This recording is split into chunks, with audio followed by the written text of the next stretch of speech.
Welcome back once again to our series on the Sermon on the Mount. This week, we're discussing anger. We're taking a look at verses 21 to 26 of Matthew chapter 5. Let's hear from the words of Jesus. You have heard that it was said to those of old, you shall not murder, and whoever murders will be liable to judgment. But I say to you that everyone who is angry with his brother will be liable to judgment. Whoever insults his brother will be liable to the council. And whoever says, you fool, will be liable to the hell of fire. So if you are offering your gift at the altar and remember that your brother has something against you, leave your gift there before the altar and go. First, be reconciled to your brother and then come and offer your gift. Come to terms quickly with your accuser while you are going with him to court, lest your accuser hand you over to the judge and the judge to the guard and you be put in prison. Truly I say to you, you will never get out until you have paid the last penny. Okay, so in the big picture, we're looking at anger. We're looking at so much more than anger. It's the nature of our emotions and where our emotions lead us that I think is what's being explored here a bit. For comparison's sake, let's take a look. Ephesians chapter 4, verses 26 and 27. Paul writes, be angry, but do not sin. Do not let the sun go down on your anger.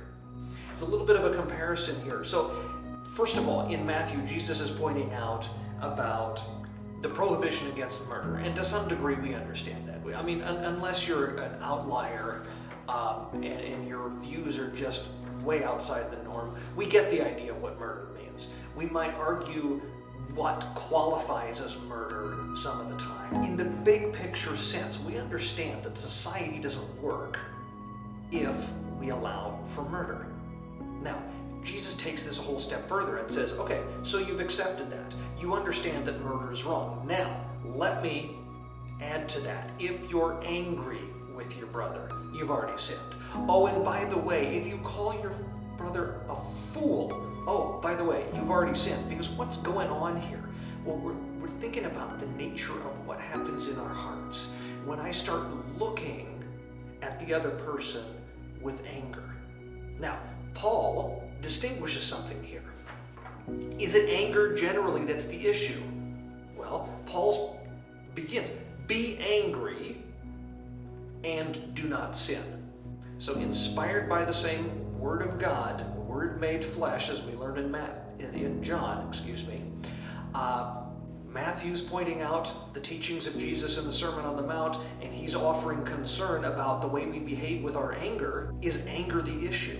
God himself on occasion was righteously angry, but the question is, what does he do with that anger? How does that change the way God views us? Well, the answer is it doesn't. God's love for us, his care for us remains the same. So his concern with us and his challenge for us to avoid anger is so that we don't nurture in our hearts anger to the extent that we sin against others, looking at them as less than ourselves because of our anger. Because here's the reality. Are people going to frustrate us? Are people going to cause us to be angry in the moment? Yeah, absolutely. But if you take and you nurture that anger to the point that it becomes an issue that you carry with you and it affects the way you treat people that have the image of God on them, if you no longer recognize the image of God in the person in front of you, your anger has so damaged your heart that the love of God that God shares with you, you're no longer able to share